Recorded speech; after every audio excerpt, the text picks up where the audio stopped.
আপনার স্বপ্নের ব্যবসাটা কি দিন দিন দুঃস্বপ্নে পরিণত হচ্ছে? ব্যবসা পরিচালনা করতে গিয়ে কি আপনি একাকিত্ব অনুভব করছেন? আপনার ব্যবসা কি সত্যি সঠিক পথে এগোচ্ছে? আপনি যদি একজন উদ্যোক্তা বা ব্যবসায়ী হন, তাহলে এই প্রশ্নটা এড়িয়ে যেতে পারবেন না।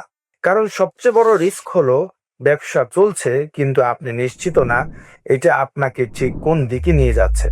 আমরা শরীরের সমস্যা হলে ডাক্তারের কাছে যাই, টেস্ট করাই, চিকিৎসায় খরচ করি, কারণ সুস্থ থাকা জরুরি। কিন্তু যে ব্যবসা আমাদের আয়, পরিবার আর ভবিষ্যৎ গড়ে, সেই ব্যবসা আটকে গেলে অনেকেই ঠিক কোথায় সমস্যা তা জানার চেষ্টাই করি না। প্রতিদিন পরিশ্রম করেও ফল না আসা মানে আপনি খারাপ উদ্যোক্তা তা কিন্তু নয়, বরং এর মানে হলো কোথাও কোনো একটা অজানা সমস্যা আপনাকে এগোতে দিচ্ছে না।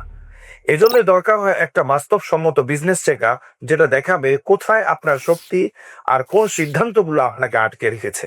আপনি যদি শুধু বুঝেই থেমে থাকতে না চান, বরং এখান থেকে বের হওয়ার সঠিক দিক নির্দেশনা চান, তাহলে করেন ধাপটাই আপনার জন্য সবচেয়ে গুরুত্বপূর্ণ।